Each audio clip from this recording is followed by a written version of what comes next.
Hey, what's going on, everybody? My name is Victor, and welcome to my YouTube channel, which is all about helping people navigate their ascension process. And today's video is going to be another ascension hack, something I learned in the trenches that, had I would have known, would have saved me a lot of time and agony. I'm going to give it to you guys right now. It's a really awesome one too, man. It's a game changer, and it's so simple, and so I can't believe I missed it. So my suggestion for you guys, something I've been doing, is to seek out the highest vibrational place within your area where you live that you can go to on a regular basis. The optimal frequency is daily, and just sit there.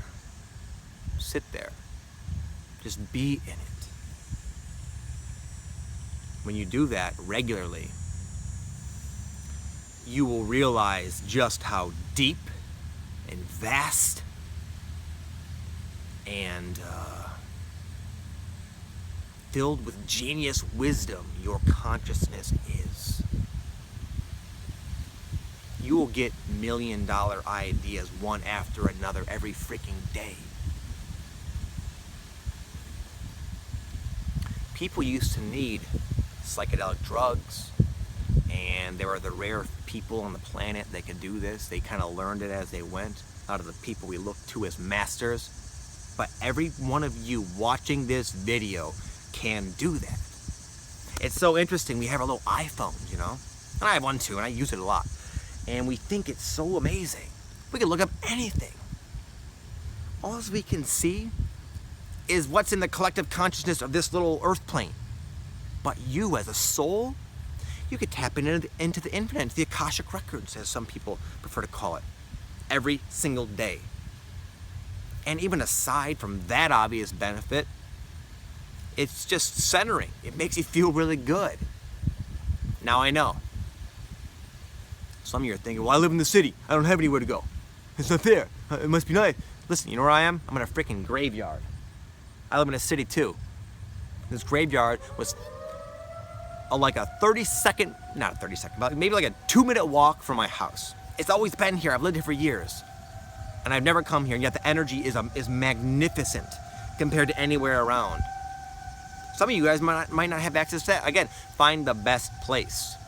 Go to, even in my downtown area, there's a park bench I go to, and me and my family will take our little bikes to Starbucks, and we'll sit by this bench, and even though we're in the big city, next to us is this gorgeous little like section of flowers and trees, and it's really well upkept, and that is nice.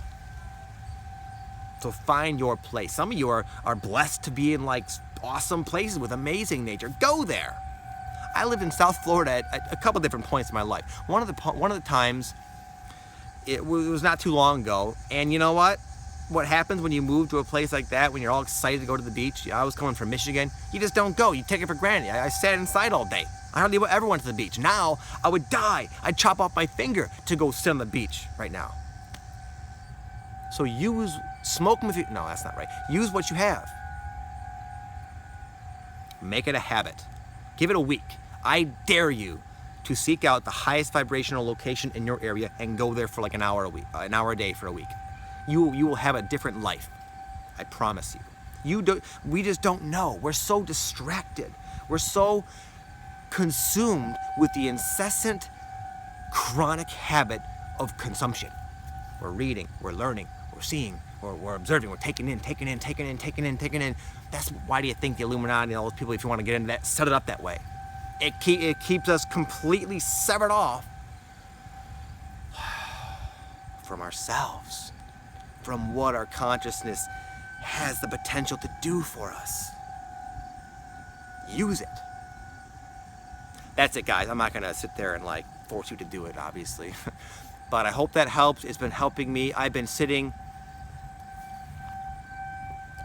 right here. I don't know if you can see that tree. I've been sitting at this tree, looking out into this every day. For a while, I was just coming here and I would listen to audiobooks. That's awesome too, man. I'm always feeding my inner magician. That's another tip for another day, to constantly be learning. But then just recently, I decided to sit there And I had like a half a dozen life-changing revelations about myself. Synchronicities, those negative synchronicities I talk about sometimes that were bugging me, kind of like following me around, haunting me. For months, I came to conclusion after conclusion after conclusion, like 6 of them, life-changing.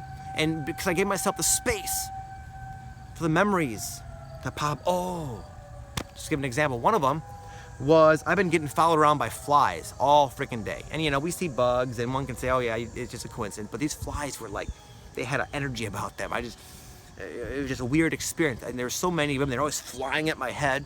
And then it turned into like bees. I was like, what the hell is with the goddamn bees and the flies? This is ridiculous. And I was getting mad. I'd always swat them and get away, you know? I remembered, and that the other day, I was when I was a little kid, I was sitting in my sandbox. It's like one of those memories from when I was super young that, I normally don't remember. That I must have been 3 or 4 years old, honestly. But I was playing with this little dinosaur, just kind of trampling around, and boom! Stung by a bee. And it scared the crap out of me. It hurt, and I ran, and I cried, and I told my daddy, and my dad came out. He's kind of a fearful guy. God bless him. He was in Vietnam. He had some crazy shit happen to him. But he came out and he tried attacking the bee. He was so mad. He felt bad for me, but that was his way of expressing it. But that scarred me. It caused me to always be on edge for something to get me.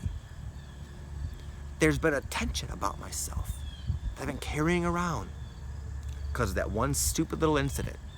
Obviously, it makes no sense. The bees and the flies were trying to say, hey, let this go, weirdo. What are you doing? Walking around afraid of bees? Come on.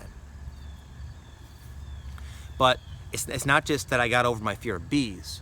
I let go of an internal contraction that I had no idea I was holding on to. Just because I sat at that tree for about 20 minutes with a little notebook.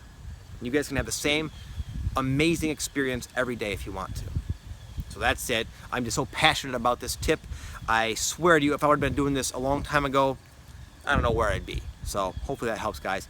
Peace.